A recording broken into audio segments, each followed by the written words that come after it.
My name is William. I'm a 27-year-old photographer with no real claim to fame. My older brother Richard, who was 5 years my senior, got me into photography. To be honest, making ends meet takes up all my energy, and I can't even think about starting a family. My parents passed away in a tragic accident when I was in high school. Ever since then, it's just been Richard and me. I like to think that we have a deeper bond than most siblings. But Richard passed away 3 years ago as well. William, I've decided to get married. That's what he told me 4 years ago, when he introduced me to a woman named Linda. She seemed very calm and gentle, a perfect fit for kind-hearted Richard. However, Richard didn't want a big wedding ceremony, perhaps because he had lost our parents. They had a private ceremony overseas, so I never got to know Linda's family or friends. I sometimes wonder if things would have turned out differently if I had known more about her social circle. About a year after Richard got married, I got an abrupt call from him. "I've got 1 month to live." Are you joking? That's not funny, you know? After losing our parents, Richard was the only family I had left. I was furious that Richard would make such a horrible joke, but his tone remained steady. It's terminal cancer. It spread everywhere, and there's nothing that can be done. No way. My hands started shaking so badly I almost dropped my phone. Holding back tears, I struggled to continue the conversation. I wanted to keep my promise to you. Well, you can't go breaking it now, can you? That's all I could say before hanging up, my phone slipping through my hands as I fell to my knees and broke down in tears. 3 months later, Richard joined our parents. Although he was given just 1 month, he had held on for 3. At his funeral, I couldn't hold back the tears, crying openly. Linda acted strong, and there I was, so utterly pathetic. Years have passed, and I'm still not over Richard's death. We had promised to keep on living, and I could only get through our parents' death because I had him. Now, I'm as lonely as a cloud. I don't even have anyone to talk to about family. I inherited some of Richard's estate, but I can't bring myself to touch the money. I have most of Richard's belongings as keepsakes, but I'm not emotionally ready to look at them. 2 years seem much shorter than I thought they would be. And now the anniversary memorial for Richard is upon us. I tell myself that I need to move on, deciding to face life head-on after the ceremony is over.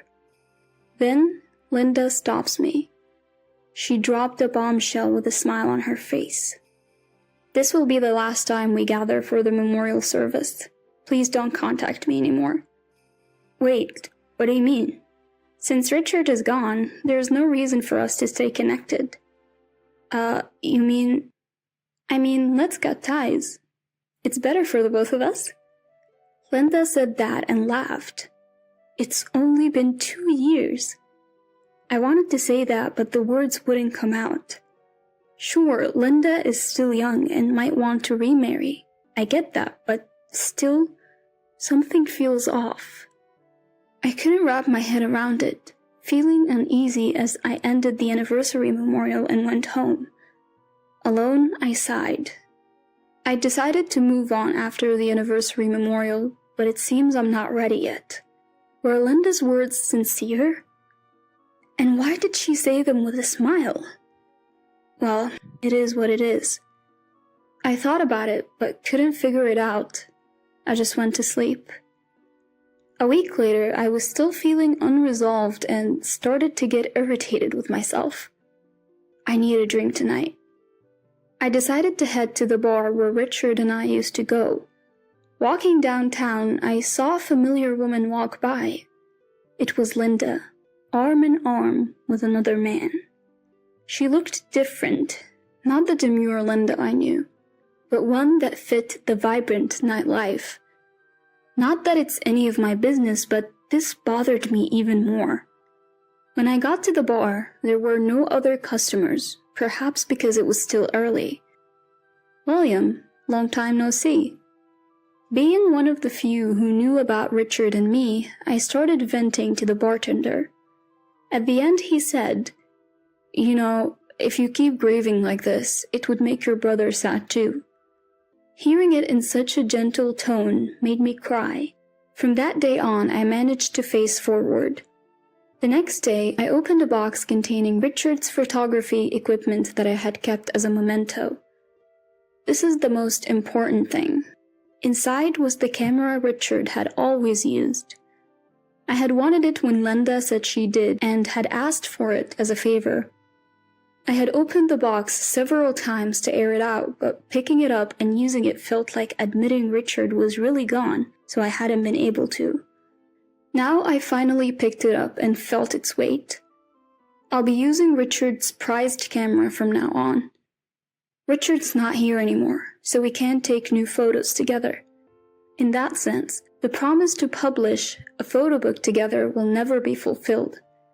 But any photo taken with this camera will feel like it was taken with him. I carefully unpacked the box and started arranging its contents one by one.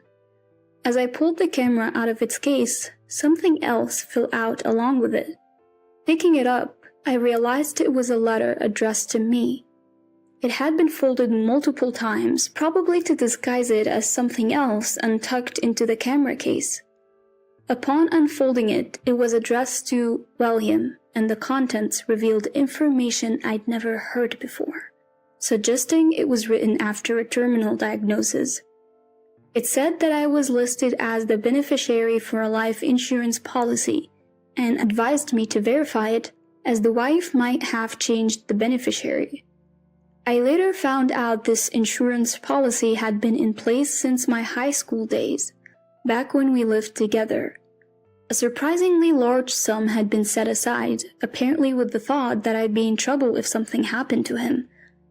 I hadn't claimed any of the insurance money. Could Linda have?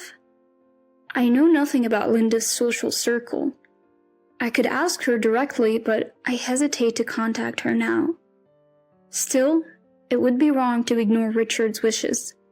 I decided to honor his intentions and dial Linda's number, which I had yet to delete. "Who is this?" The voice that answered was lethargic and not the Linda I knew. Nevertheless, I began to speak. "Linda? It's me, William." "Huh? Didn't I say to stop contacting me?" She seemed like a completely different person. But then it struck me. This might be the real her. "Let's cut to the chase. You committed insurance fraud, didn't you?" "What are you talking about?" "You claimed Richard's life insurance, right?" "Life insurance? Of course, I'm his wife. Why shouldn't I?" "The policy was supposed to be in my name." "What? That's not true. I claimed it, so I am the beneficiary. What is this? You short on cash or something?" This confirmed my suspicions about her true nature, and I had been completely blind to it. But did Richard see it after they got married? Naturally, a spouse would be the beneficiary after marriage. Maybe you were before we got married, but I was the beneficiary when he passed. Now, I can live comfortably thanks to that. Her laughter irked me. "Stop messing around. What do you think of Richard?" "That's none of your business. It was a matter between spouses. Don't contact me again." I looked at the screen of my phone after she hung up and sighed. A month later, Linda appeared before me, just as I'd expected. "Long time no see, William." Before me stood the Linda I first met. Remarkable how people can change. "What do you want?" I replied, clearly annoyed. "So there are other things left behind by him, right? I have a right to those too, don't I?" "Ah, are you talking about the photo book?" "Yes, royalties. I have a right to receive some too, don't I?" "What? Why?" "Because I was his wife, that's why." To give you the backstory, this all began some time after Richard passed away. Sitting before me is Brown, from the publishing house. Brown had known Richard for a long time and came to me with the idea of creating a photo book from our collected works. He had the data from the camera Richard used, and they had been in discussions about it. However, when Richard died, the project stalled. Then after reading a letter Richard had sent from the hospital, Brown decided he wanted to complete the photo book. Of course, I was all in. Richard and I had always promised to someday publish our work together. Whether it sold well or not wasn't the issue. We just wanted to leave something tangible behind. So we went ahead and published it. To be frank, the book by two unknown artists didn't sell. I continued my modest lifestyle until one day, everything changed. Brown contacted me to say that our book had suddenly become popular online. Is it possible that a photo book from 2 years ago becomes a hot topic? I had my doubts about this, but when I looked it up on the internet, I found that the photo book was indeed a hot topic. A well-known influencer had praised it on social media and the posts had gone viral. The book's newfound fame also secured the publication of another photo book, elevating me to a full-fledged photographer. And that's when Linda, eyeing the royalties, showed up at my door. This is where my counterattack begins. That book was something Richard and I wanted to publish. I don't want you tainting it. Just go away. Don't give me that idealistic talk. The royalties are split, right? That means I have the right to some. It's clear her only interest is in the money. I am furious. What does she think Richard meant to her? We had cut ties, and yet here she is making demands. Let's talk about the insurance money instead. Insurance money? Can we not? That's not important right now. It is important, but fine. Let's stick to the photo book. That was self-published, so there are no royalties. However, my new book is bringing in lots of royalties. What? What are you talking about? There is no money for you to take. Moreover, you're facing fraud charges over the insurance money. What will you do? I didn't commit any fraud. Are you still going on about that? What about the $300,000 you received? Your name was on it, but she interrupts me. So, it's my money. But Richard changed that just before he passed. I can get handwriting analysis results anytime. I am done beating around the bush.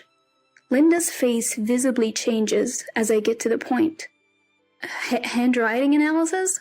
You started looking into the insurance money when Richard was hospitalized.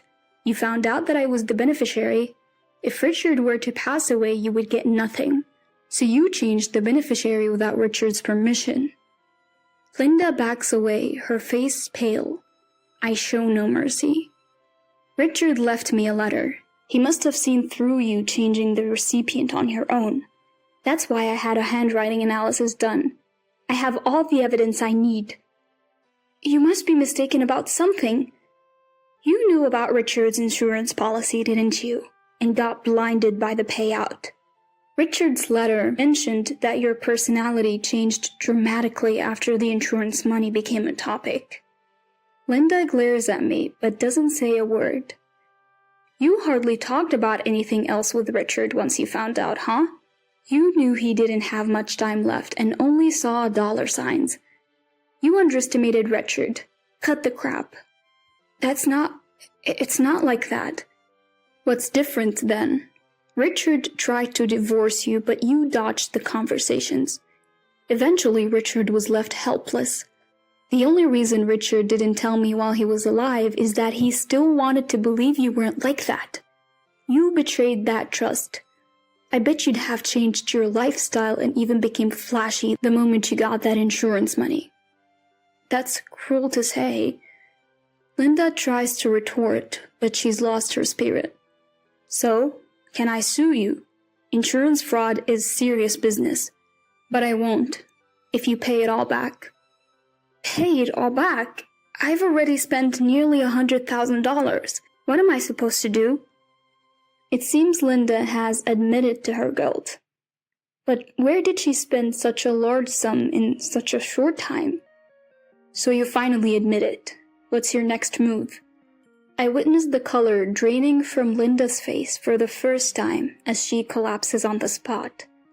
I get it. I'll find a way. to pay it all back. Later, I received the full $300,000. Linda sold all the luxury items she had bought with the insurance money. Apparently, she mainly squandered it on some guy and couldn't prepare much. She ended up going to her parents for help. Her father called to apologize, saying they'd cover the rest. Linda now works from dawn to dusk under her parents' watchful eyes to repay them. As for me, I've secured a book deal and royalties are coming in. I'm thriving as a photographer. All thanks to Richard.